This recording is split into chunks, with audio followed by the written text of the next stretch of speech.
Hello and welcome to Immortal Behaviour for this week. Many ways to win a game. Get your team home as a halfback. He won the game with his kicking game. Andrew kicks back and across. It has been a freakish kick by Andrew John. I thought he'd maybe retire, but forgive me, Father, for I have said. Maybe God has come to Marathon. Hello and welcome to Immortal Behaviour. Zach Bailey stepping in for Danica Mason. The great Joey Johns joins me, thank God for that. Do you know where Danica is right now? No. She's up north escaping the cold on a jet ski in the sunny state. A lot of Danica's fans will be happy you're in.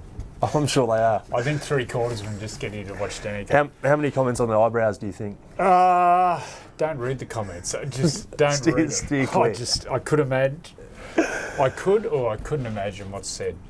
No, you don't want to go there. Don't look at it. Don't listen to it. John Howard Jr. apparently, or Mal Meninga for that matter. Big news this week. In the last 48 hours or so, Jason Demetriou let go by the Bunnies. And then yesterday, Wayne Bennett, confirmation from him that he's spoken to South about a return. You don't think it's the right fit? No, it's not the right fit. He'd do a great job. I've got worries around whether Wayne wants to go there and do a rebuild. And it's not a huge rebuild, but the club needs a big shake-up and a change. None of their junior teams made the semi-finals in Harold Matthews' SG Ball Jersey Fleet, which is unheard of. They're always really strong. And we know the dramas that are going on in the NRL team, and their salary cap, a lot of money in players over 30. So Walker, Cook, Whiten's Cook. getting Well, how older. old's Jack? Jack's 31, 32. He's got 4 years. Cook's is mid-30s. He's got another couple of years. Cody's coming to the end, although I still think he's been playing okay, Cody. And then can he get the best out of Latrell? Will Latrell go to the centre? Will he keep him at fullback? I don't know whether he wants to go there for a rebuild. Anyway, that's only my conspiracy theory. And so everyone at South says they don't need a rebuild, given some of the big names that are there, and Totola and they're coming Kalama last, Tama. and their differential is it 136 points by, my memory's not always great, but they need a rebuild. They need a rebuild for sure. Have they got money in the cap? I know Tom Burgess is finishing up this year. They need to buy a couple of forwards, 2 or 3 forwards. And there aren't many good ones on the market. That's the issue. Like, look at Gus has been going on about the I Bulldogs, saying, look, I want to sign some, but they're not there. What are whoever is going for players, they're going to have to bid against the Roosters, who have $4.5 million or over $4 million to spend. So if there's a quality player, the Roosters get him.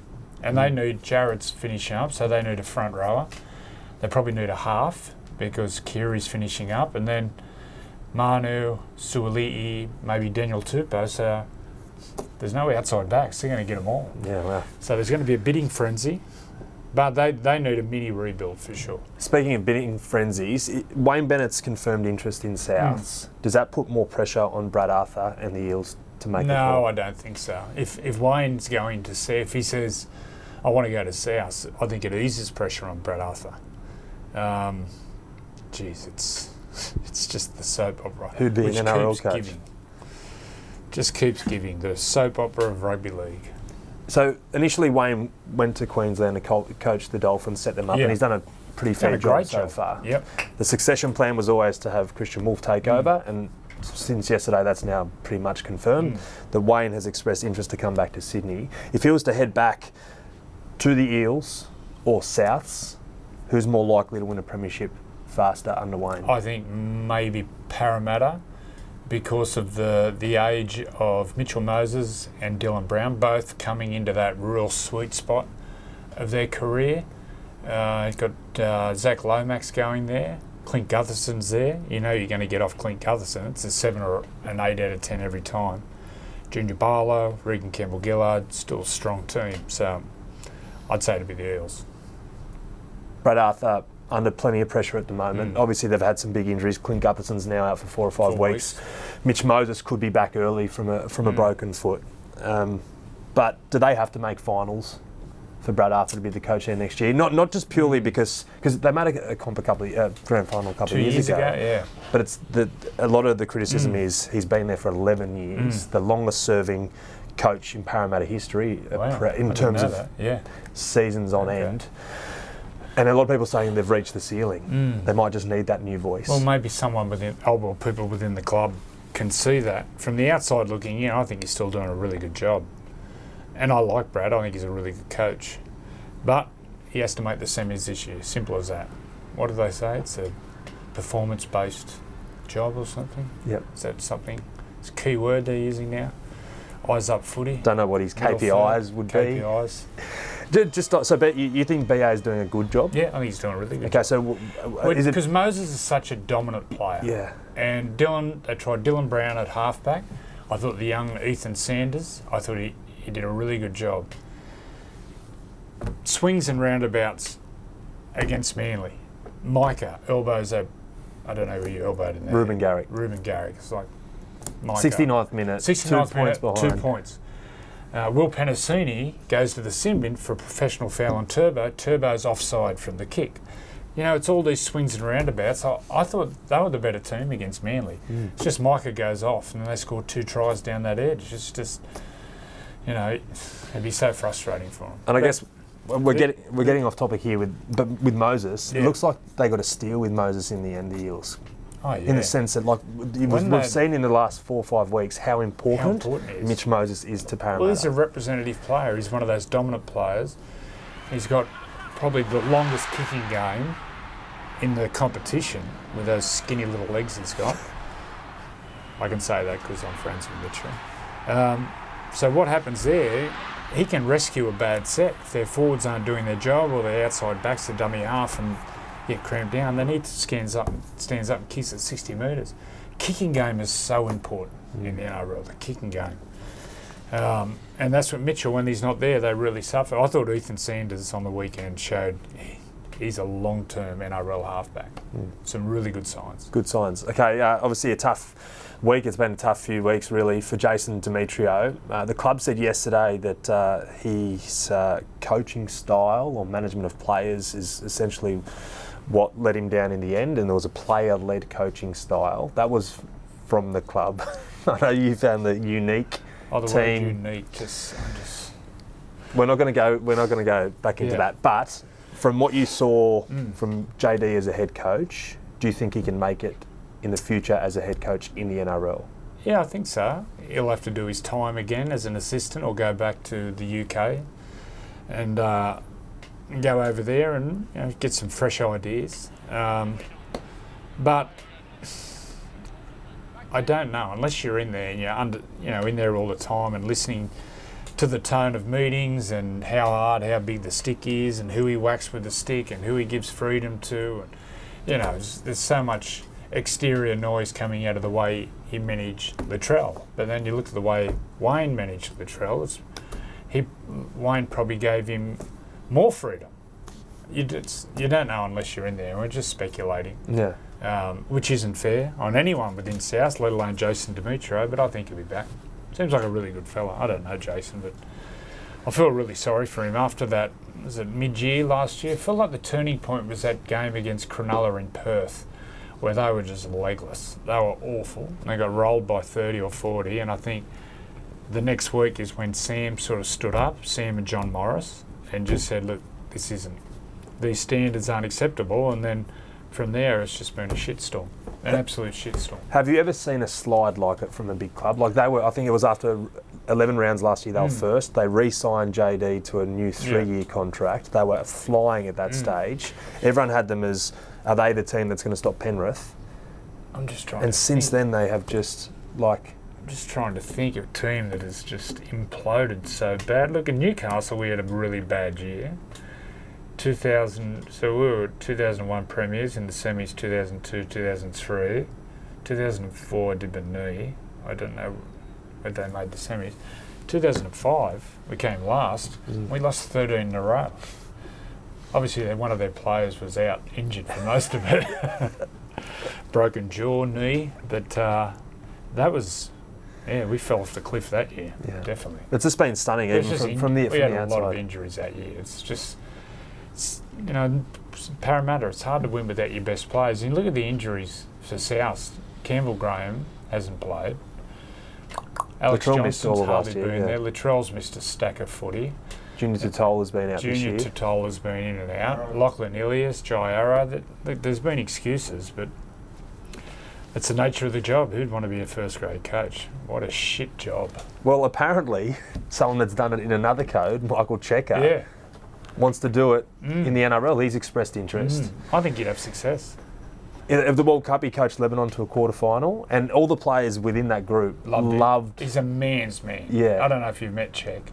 And he's on the other side of the camera, okay. so he's a bit different. He's got presence, and he's just got that leadership, those qualities where, you know, you just what he says goes. I think it'd be a great idea. He could bring other ideas from rugby union, other training ideas, different things, the way they play. I haven't watched rugby for a long time, like a lot of people, but I think he'd be good with the right people around him too, the right assistants. You know, especially around the halves play and all that sort of stuff. But I think he'd be successful with the right team. So some of those clubs that recycle coaches regularly, or they keep going to people that have done it in the past, do they need to take a gamble? I know a few years ago that the Walker brothers were thrown up, but I'd that's love kind to of see them given an down. opportunity, because everyone plays pretty much similar. The only team that plays a little bit different is Parramatta. I love watching Parramatta play because they offload the ball, although I think the game is going in another cycle. When Melbourne was so dominant there for a lot of years, you know, they played very robotic construction, and then a lot of teams copied them. But I think the game's going now where it's gone more ad-lib and a lot more offloads and a lot more attacking footy. But pretty much they all played the same. I'd love to see the Walker brothers to come in and shake it up. For instance, the short dropout. They were doing that 10, 15 years ago. Every time they did a short kickoff, and they had great success. They had stats of what they did, and without boring people, for them it wasn't about completion rates, it was time with the ball. So they'd get the ball and play the touch footy. They'd just pass the ball around laterally, and then someone would skip into space and they'd play off that. It was so good to watch, and they had great success with it. I'd love to see a team or a club. I think South would benefit from having the Walker brothers, because they got the players who love ad-lib footy. Cody, Latrell, Jack White, and these sort of Jai Gray at the back. I think they'd love that open style footy. And you think that can be transferred from Cup into NRL? I think so, for sure. I think they'd have to bring some things back, and I think there'd be some teething problems, but I think it's worth a shot. I'd love to see him get an opportunity. I'd love to see the Walker boys get a shot. As long as Chris is in there. Although Chris is on the straight and narrow. You know I'm only joking, Chris. Follow his Instagram account. It's always good entertainment. Is it? Yeah. Could imagine. Well, it used to be better, but if he's on the Yeah, straight, well, now he's all fit and healthy He's now. all fit and healthy. The last, I think it's 18 months he's been sober, so well done, Chris. Not long now until Origin 1. And I guess the form or injuries from the potential Blues playmakers means that it's almost a wide open race. Of course, if Nathan Cleary is fit, then he's the 7th. Right, but again, a late scratching for this week. Is Nicho Hynes, a player that was there last year in Adelaide, has he done enough? Is he doing enough at the right time of the year? I think so, for sure. The next 4 weeks, off the top of my head, I think they go Dragons, and then they play Brisbane, Roosters, Penrith. So that 3-week block, or that 4-week block, whoever they play after Penrith, if Nicho shoots the lights out, for sure. But that's the big test. Not only for Nicho, it's a big test for Cronulla, because everyone knows the knock on Cronulla is they can't beat those top teams. The 3 teams, are they Brisbane? I'm just looking Dickie Knee over here. I'm sure they go Brisbane, Storm, Roosters, Panthers. The big one I want to watch is they'll play the Storm and Roosters, but that third game, when they play Penrith, that's the one I want to watch, because to win a comp at the end of the year, you need to win 4 tough games back to back to back. So the first 2 I'm going to be watching, but the big one is going to be when Cronulla play Penrith. That's the one I'm going to be watching. And he'll be likely to square off against Nathan. Nathan, yeah. So good Who luck has to set the Nicho. standard as the best playmaker, best half in the game for the last 4 or 5 years. Yep. So I think they played well together, him and Nico.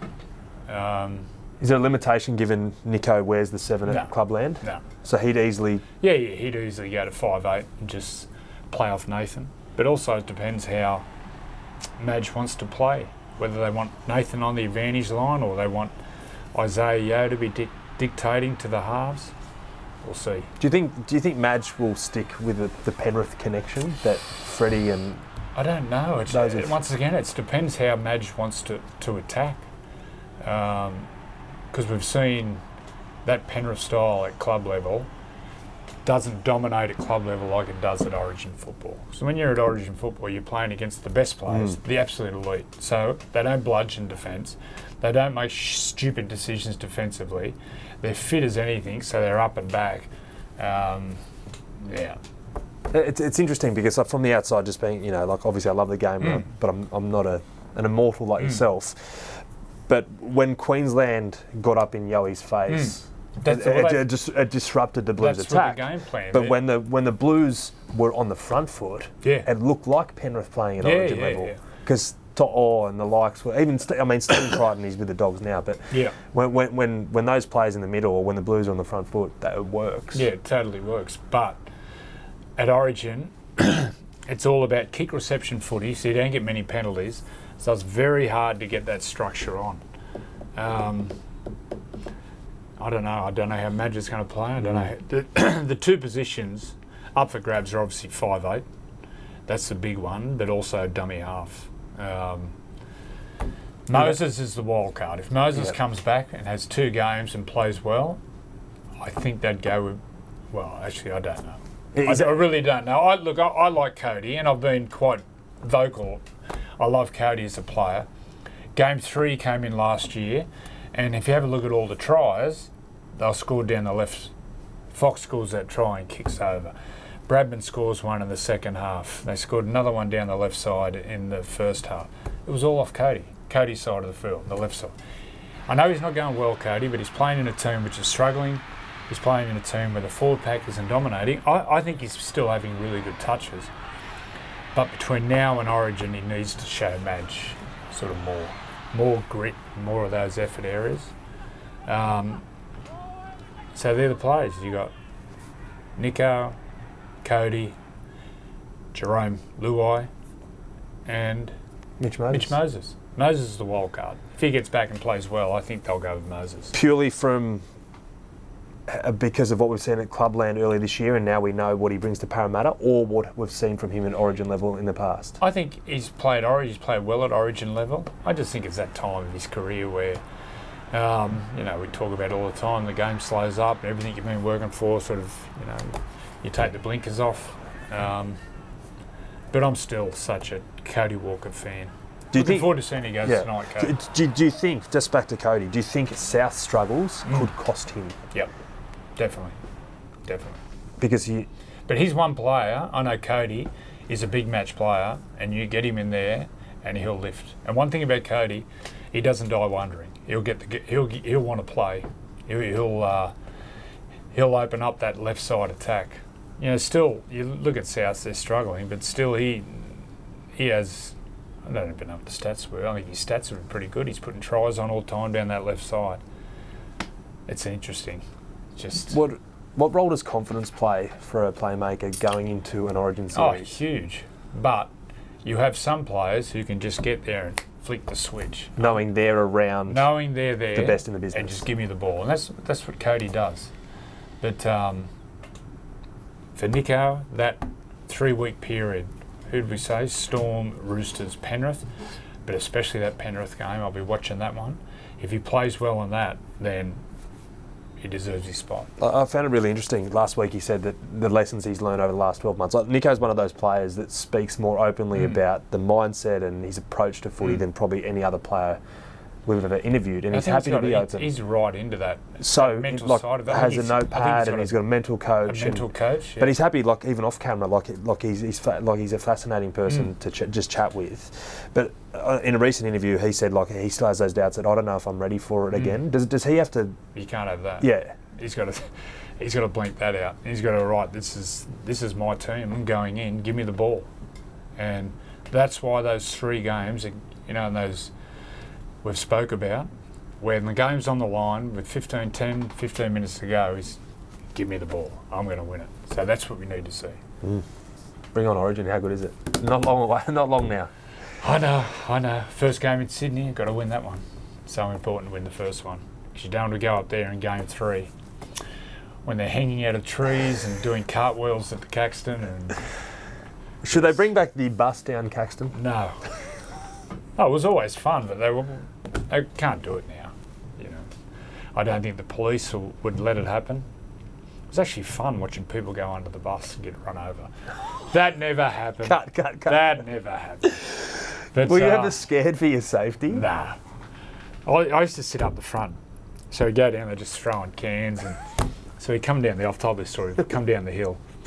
And that's the lights, the second last lights before you go left into the stadium.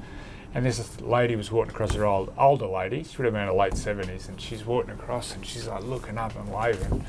So I wave like, hey. And then she goes, and then her mouth, what she was mouthing, I was like, welcome to Queensland. Oh, how good is it? And then we went out and beat them by 30.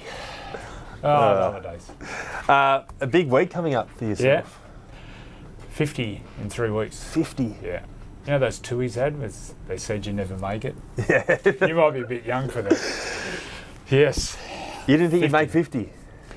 Well, I did. A lot of people didn't. Well, we're all happy. Yes. Oh, you're about to. What day is it? 19th of May. The 19th of May. So well, that's, what are we? Yeah, 2.5 weeks. Okay, so you're off to a holiday. On a holiday? I'm going to I'm going away for a week because I don't want to have my 50th in Australia. Oh, you're avoiding it. Yeah. Yeah, I don't want to wake up in handcuffs. No, those days are gone. So I thought I'd go away, me and the bride. Me and the missus go. Cook Islands? Yeah, go away How for much a week. surfing? A lot. Okay. But you can only surf there at high tide, so only for 2 hours a day I'll be missing. Well, I'm sure Kate will be very happy about that. She'll have you for most of the day. Get out of the place. Go and burn some energy. All right, so that's obviously your romantic 50th away. But if you had your ideal 50th, if you couldn't escape to the Cook Islands. Dream team. Your dream team. Yeah. I want 3 current players, 3 former players, 3 randoms from all time. So we could start. And the venue. It's always important, a good venue. We start Friday Arvo. And look, I'm a pub man. I'm in a nightclub, and I like pubs. I like pubs where my feet stick to the floor. You got to go. You got to know your safe pubs to go to. I'd probably just go down to Chloe. Friday night. I don't know what time it close. Back to someone's place. Bit of a kick on, and then shut it down, maybe. And then lunchtime Saturday. Go somewhere for lunch. Have a steak. Back on it, on the punt, get the tips, cheering some horses home, ride on it Saturday night, and then Sunday go for some counselling, have a cry, have a cuddle, and then back on a Sunday, late arvo. Swim at the beach on Sunday, late breakfast, Bloody Mary. Kids do it responsibly. You got to finish with that. Do it responsibly. So that's just the venue and the itinerary. We haven't even started your dream team. Now yet. the dream team we're going to go through. So modern players, 3 modern players. We'll go Victor, for obvious reasons. Munster, so we can go into Munster's world, which should be entertaining. We can go between Joey's world and Munster's world into Victor's world. And the last one will be Reece Walsh, just to make us look 6 out of 10s into 8 out of 10s. Classy. They're looking over at Reece Walsh. Who's that? Just stand there, Reece. Let everyone smile and look over. Apart from Reece there's a common theme. Yeah, lunatics. I don't know, Reece. It's pretty quiet, isn't he? It's pretty, I don't know. Yeah. Anyway, Reece, you're invited. 3 legends anywhere in the world. I've got Tommy Lee, the drummer from Motley Crue. We've all seen his videos. You have to keep his gear on because he'd tower over us, if you know what I mean. I got John Belushi, they dig him up. He died 30 years ago.